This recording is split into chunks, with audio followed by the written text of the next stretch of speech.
Howdy! It is April 14th, 2021, and we're going to do our last series of PowerPoint slides here. Probably have to break this into two different videos because we got a lot to talk about. So this first video, we're going to look at President Clinton all the way through, possibly through the election of George Bush.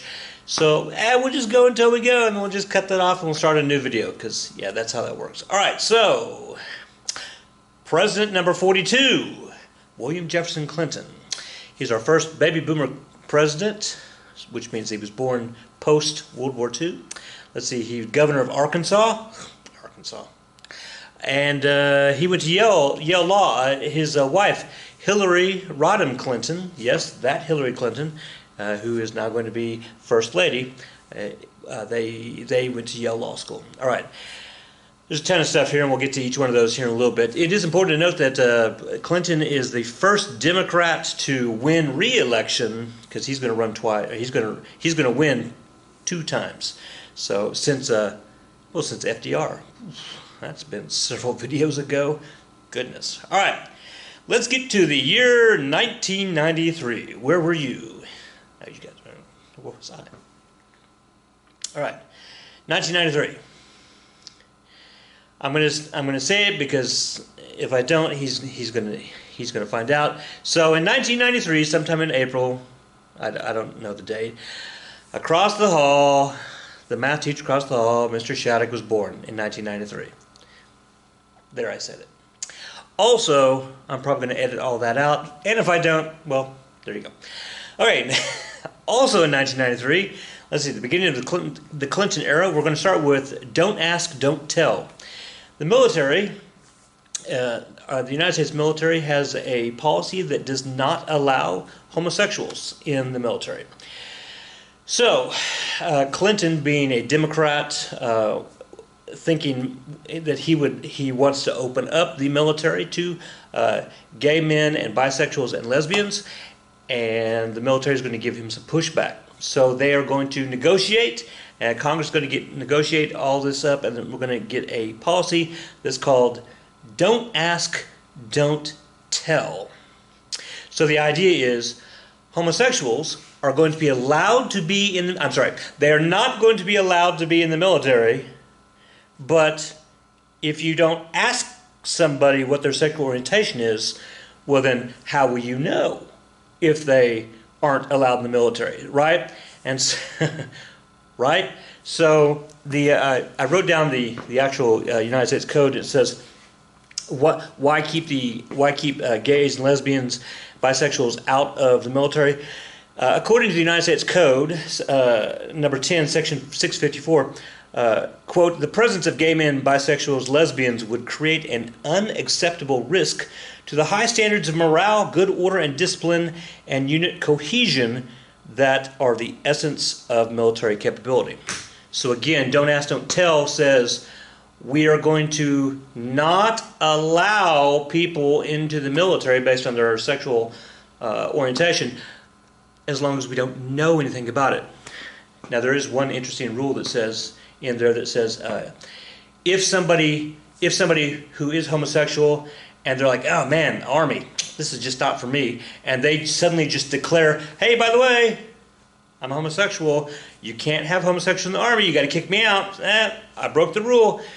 Well, there's actually a rule inside the DADT that says, nope, you can't get out of the military by claiming that. So it's a pretty crazy world. So this was from 1993, and this is going to go all the way up to 2011, 2012 with President Obama. So we'll get there next video. First Lady Hillary Clinton, and there she is. Oh wow, look how young they are compared to, we're all much younger back then. Hillary Clinton and her President Bill Clinton. So one of the things is that Hillary Clinton was put in charge basically of health care. Each one of the first ladies, we talked about this yesterday actually on Zoom, each one of the first ladies basically has their thing that they're kind of that they want to be in charge of. Let's see, President Reagan's wife Nancy, she was "Don't do drugs," and Michelle Obama was Nutrition for kids in schools, and you can't sell Cokes and candy bars during class. Hillary Clinton's was dealt with healthcare, and so she's going to be put in charge of an overhaul of the entire healthcare system, and it's not going to go so well. We'll move on. 1993, February of 93, we're going to have the World Trade Center bomb. No, it's not that one. There was one before 9/11, and so this is going to happen. There's going to be a truck bomb that's going to be parked. I think it was the North Tower. No, it's a 50-50. It could be the South Tower. I think it was the North Tower. It doesn't matter. The truck's going to go into the underground parking garage, and it's going to explode. 4 levels of the parking garage are going to have a very large hole, 30 meters. It's, 100 feet or so across. It's a big, big hole. The plan of the terrorists was to cause the tower to crumple and fall into the other tower, and then killing 10,000 people or so. It didn't happen. Yes, the bomb went off. Yes, there was a giant hole, but the building remained sturdy.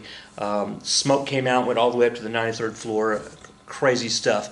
But only 6 people were killed.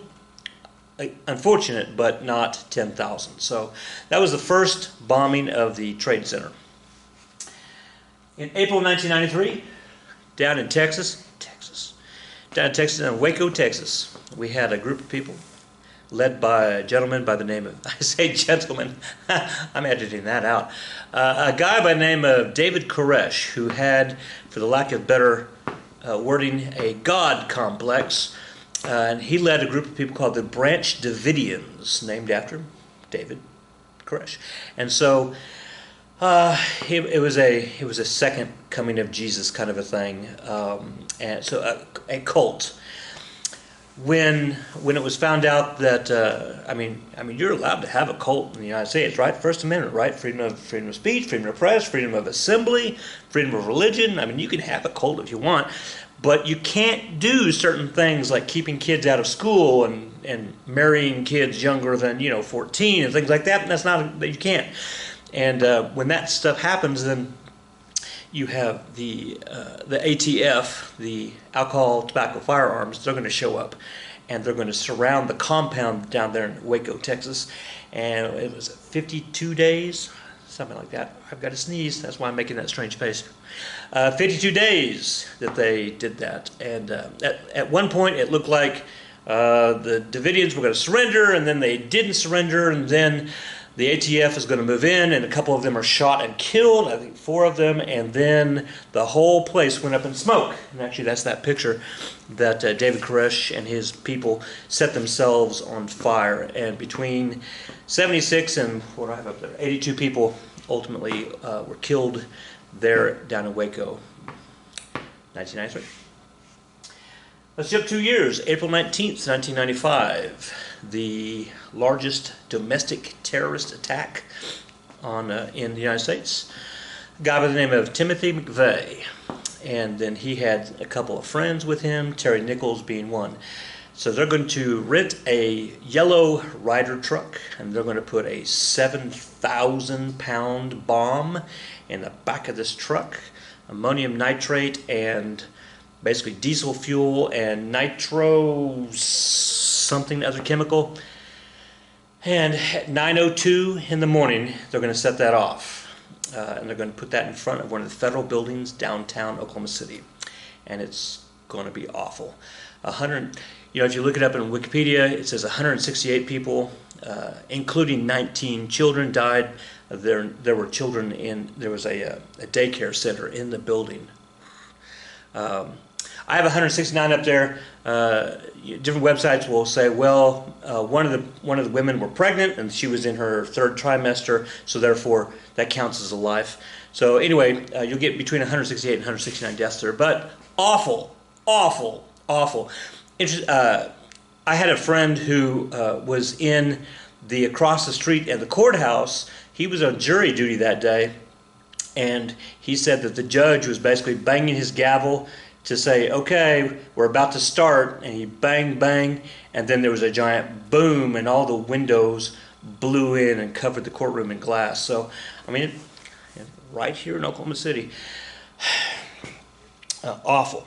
Now, Timothy McVeigh did not die in the blast. He got another car and he drove out. And he was driving out. And interestingly enough, how we caught this butthead, there he is, Timothy McVeigh, and his buddy Terry Nichols. How we caught him is that he's driving out of Oklahoma and he gets pulled over just on a regular routine stop. He gets pulled over. So he's thrown in jail because he didn't have a license or driver's license or a license plate or something like that, which I should have looked up. But he gets thrown in jail, and so when the big bomb goes off, and now we're all looking for people, who did it. We already had the guy in jail. It was kind of fortuitous for us that we had him. There's a picture of the Murrah building post-explosion. And this, for those of you who don't know, that's the survivor tree. So the survivor tree was located very, very, very close to the building, and part of it was basically damaged in the blast. And then instead of taking it down like they took down all the other trees, they left this tree to see if it would come back. And it did. And you can still, this being the year 2021, you can still go down to, wow, we're almost on the anniversary, aren't we? It'll be an anniversary in 5 days. You can still go down to the bombing memorial and see the survivor tree. Okay. Is that all I want to say about that? I think so. Goodness, I'm going to sneeze. In 1994, okay, so Clinton was elected in 92. He begins office in 93. In 94, they have the midterm elections. What happens a lot is that you have the opposite party then comes into power in the midterm elections. So we have Newt Gingrich, who's a Republican, and he's going to take over and become Speaker of the House. And one of his platforms, he calls it the Contract with America. So the idea here is, if you elect Republicans to go up against the Democrat president, then we will do the following things for you. So here we go.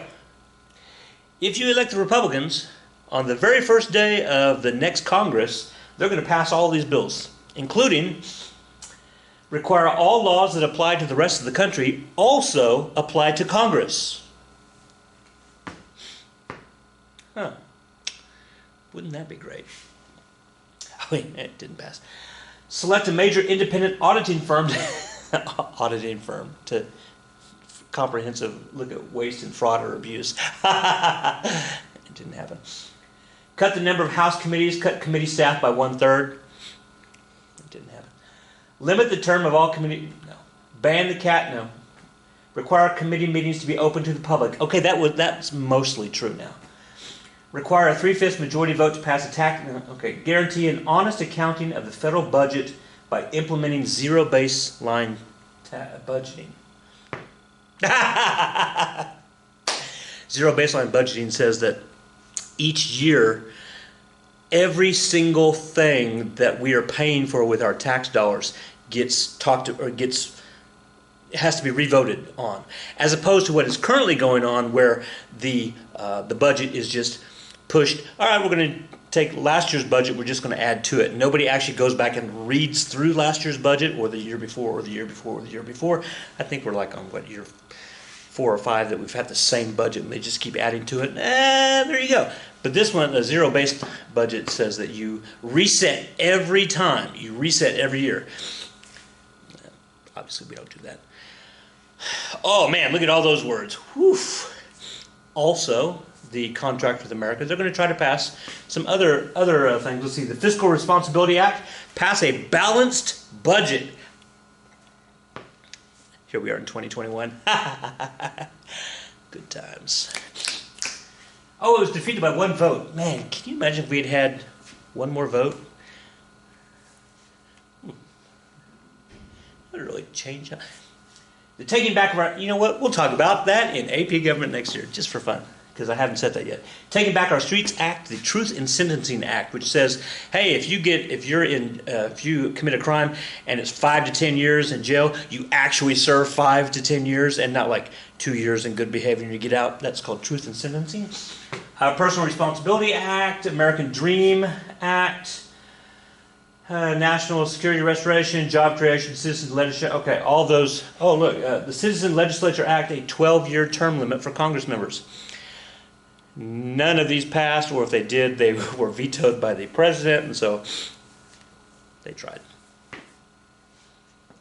In 1996, Clinton is going to run for office again, like I said, and he's going to go up against Bob Dole from Kansas and Ross Perot from Texas. And the reason I'm bringing up Ross Perot here is that we have Ross Perot is going to run for the Independent Party, and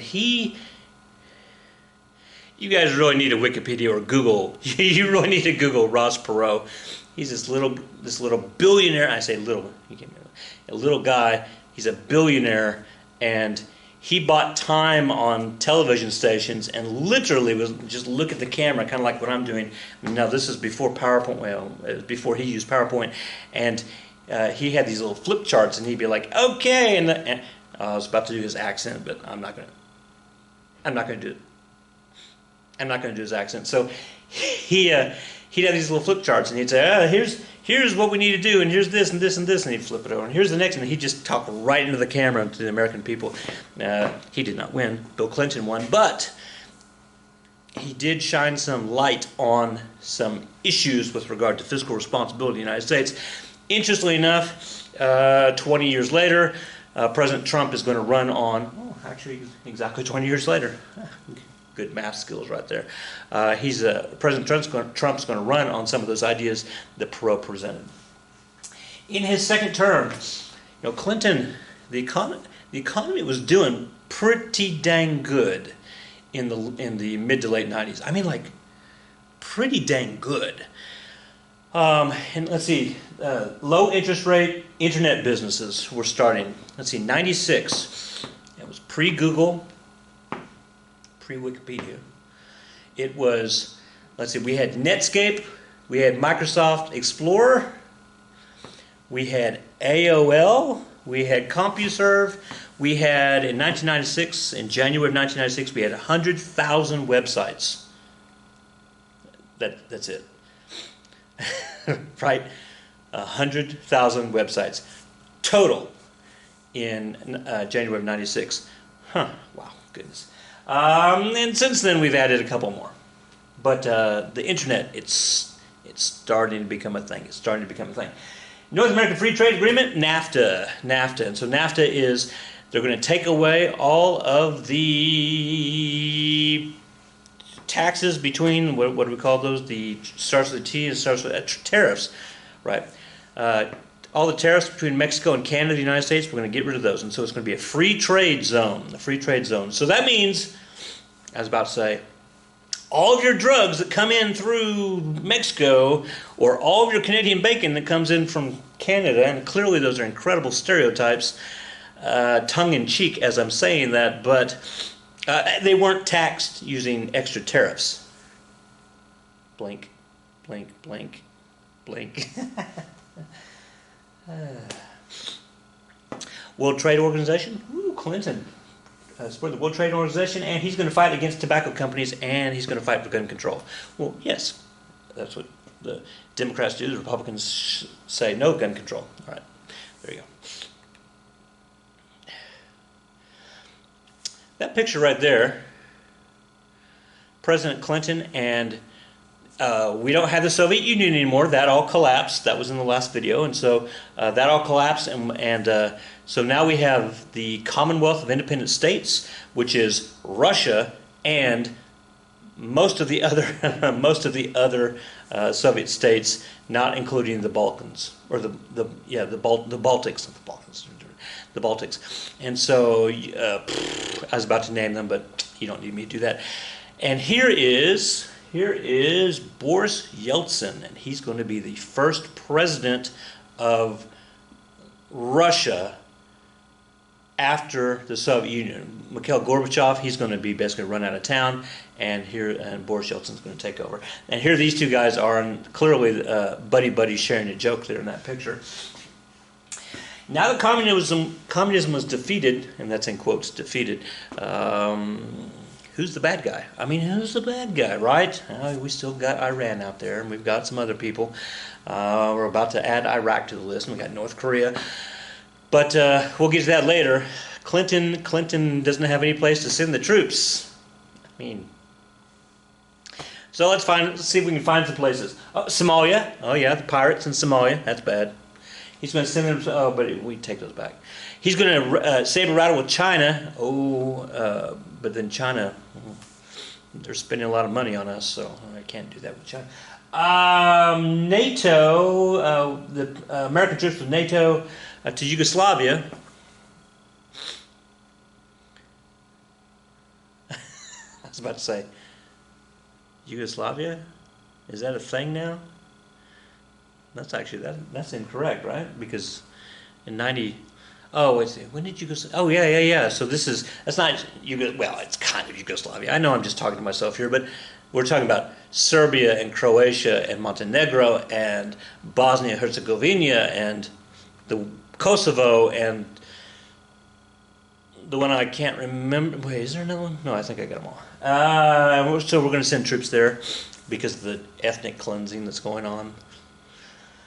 And then let's see, led a reconciliation effort between Israel's President Rabin and Palestinian leader Yasser Arafat. And there they are shaking. Very similar to the photo of President Carter doing the same thing with a couple of guys, except that one was with Egypt and not Palestine.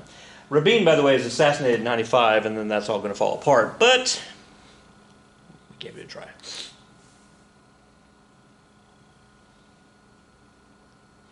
All right. Let's see how awkward we can make this today. Impeachment. President Clinton. So we've already had, up to this point of this video, we've had one president impeached. That was President Johnson. Remember, he was the one that took over for Abraham Lincoln and the Republican, that whole thing. The radical Republicans didn't like him and all that thing. All right. Then we had Nixon, who would have been impeached, but he resigned. And again, remember, impeachment is just the formal charge of a crime. There's impeachment and then there's removal. Johnson was not removed by one vote. Nixon was not removed because he had already resigned. And so now we have President Clinton. And why is he impeached?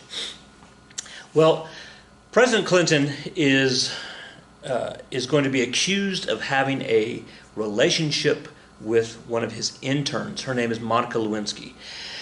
For 2 years, from 95 to 97, in the White House, and so they're trying to keep it quiet, and it got out that these two were having a relationship. Well, at one point, President Clinton is talking to the American people. He's on camera and he says, "Hey," and I'm paraphrasing here. He says, "Hey, look, I got to go work on my State of the Union speech tonight. I've been working on it all day, and I got to go do this. Hey, but before I leave, I just want everybody to realize I am not having, or I did not have, a sexual relationship with Miss Lewinsky." So he said that to the camera, and then basically walked off. Well, then evidence came out, and at this point, he hasn't broken any rules. I mean, you might argue moral turpitude, but I mean, that's a whole other situation. But no rules have been broken yet. Then he's called up in front of Congress, and he's asked about this, and he says, they say, did you have sexual relations with this intern? And he says something to the effect of, no. And they ask him, I'm trying to get all the words correct here, but I'm going to paraphrase it. And they ask him, how, they use the word "is" in there, and they say, what is a sexual relationship or something like that, and that you were not involved in. And then his response, pretty famous response, was, he goes, well, it depends on what the word is in your sentence. And he's trying to dodge the question. What the word is. Well, then then that whole thing explodes, and he is going to be brought up on charges of perjury. And so what's perjury? That's lying. He's brought up on charges of perjury. So that is a crime. Lying to Congress is a crime. And he then will be officially impeached. And then he's going to have a trial. I think it was 21 days or something crazy. It was very long. The final vote was nowhere close to the 2/3 vote to remove him, so he remained in office. But there you go. He was impeached not for having a relationship with his intern. He was impeached for lying about having a relationship with his intern. Okay. Whew. That wasn't as awkward as it could have been, because I really censored a whole bunch of that. Feel free to look that up, all that stuff, because there's a lot of details out there. If you don't have to look at stuff up. Oh, let's see. So here is President Clinton, and this is when he is admitting to the public, after all the facts came out.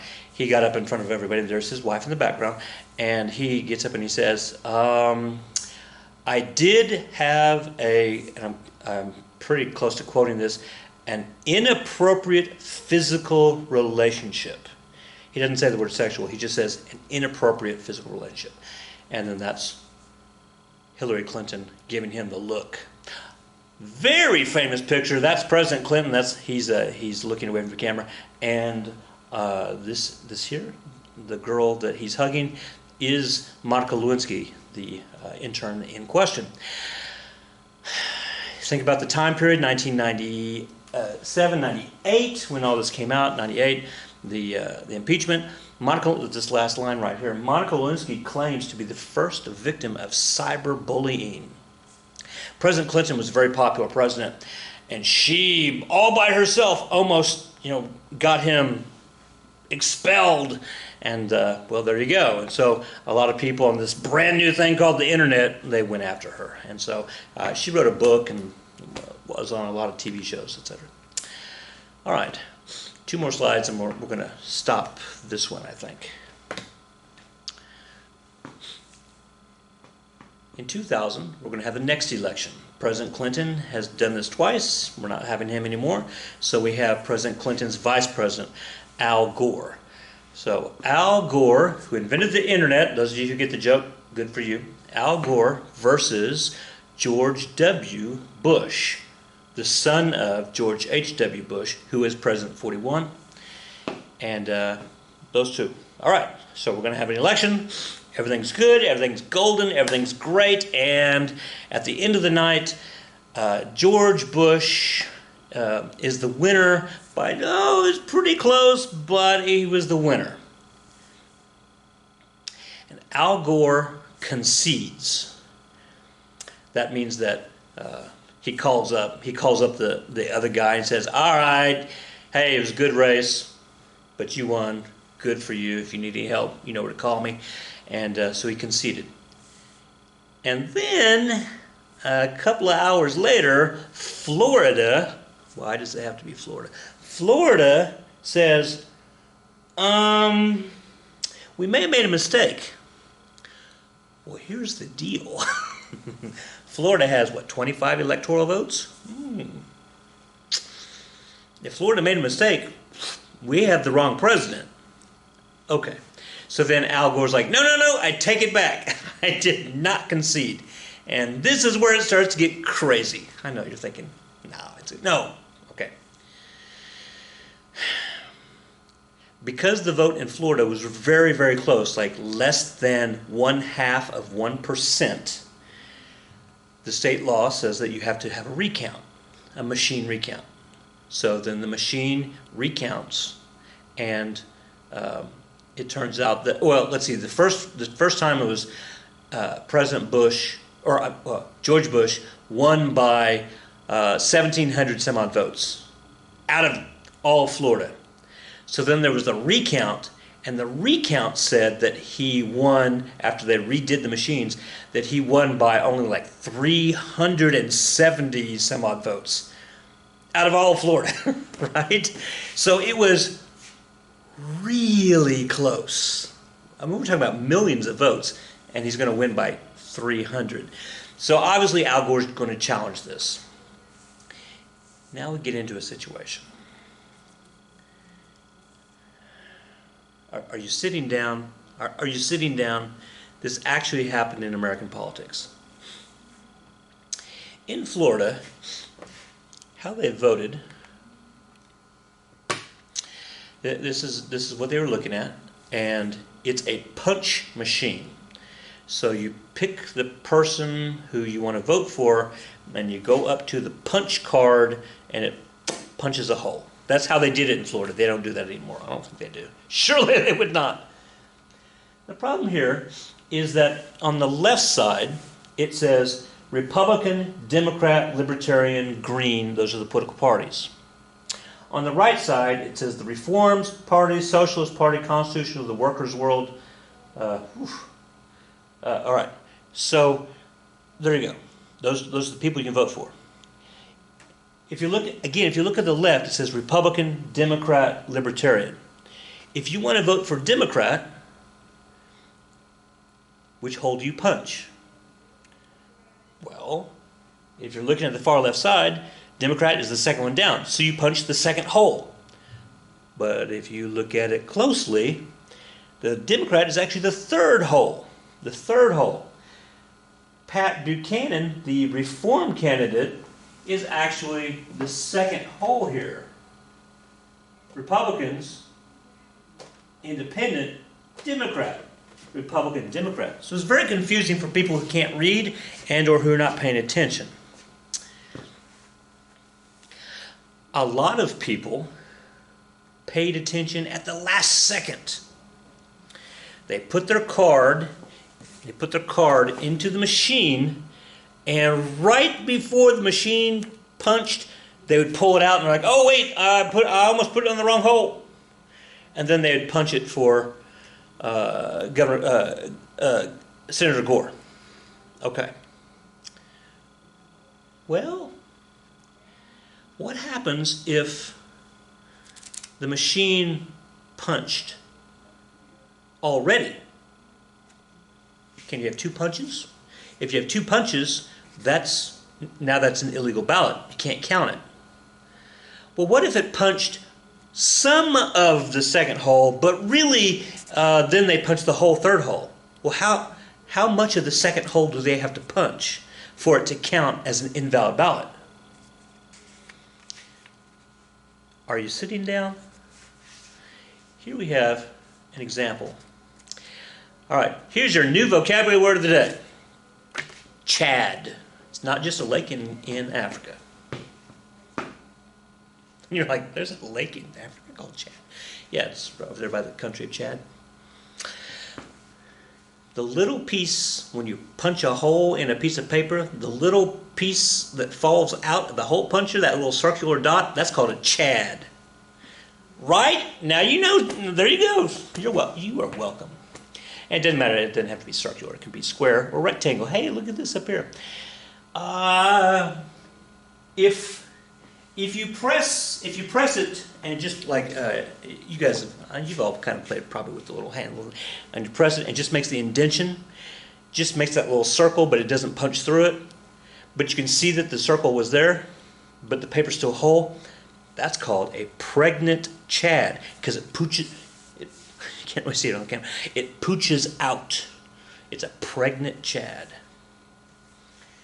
If it's pressed out and the center part is pushed out a little further, that's called a dimpled chad.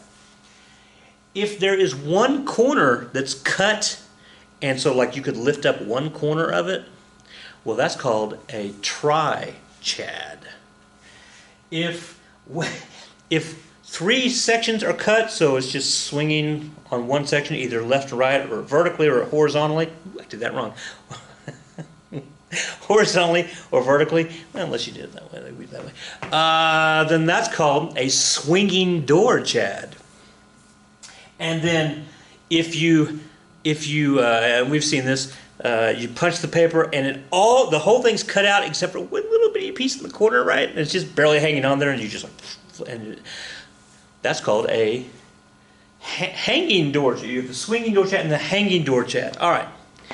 So why am I talking about Chads and the presidential election? Well, here's the deal. The bottom one and the next one, those, well, clearly that wasn't a vote.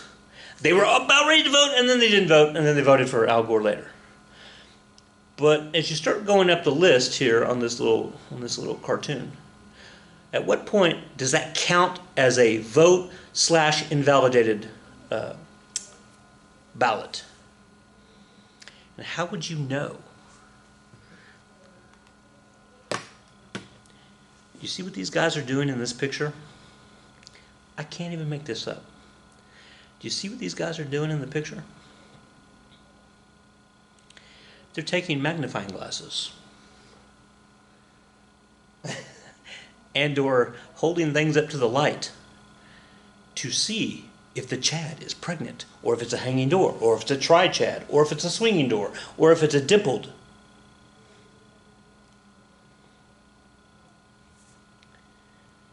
That was how we determined the President of the United States, guys, in 2000. This group of guys, if they could find 370 votes that were pregnant or dimpled or tri, then that was going to swing to Al Gore. And Al Gore was going to win Florida, and then Florida would have changed the electoral contest, and there you go. This went on for 5 weeks. For 5 weeks in the year 2000, we did not know who the President of the United States was going to be. For 5 weeks. Finally, the Supreme Court of the United States said, please stop. Please stop. Now, the court was conservative at the time, which means it had more Republicans than it had Democrats on the court. And so when the court finally ordered these guys in Florida to stop counting pregnant Chads, they basically gave, from the Democrats' point of view, they gave the presidency to the Republican, George Bush. And that's how we got president number 43. And you know what? I'm tempted to move on, but I'm not, because the very next slide we're going to start talking about George W. And so let's cut it here, and we're going to start another video here in not very long. So I'll see you here in a second. Be good. You know who I'm talking to.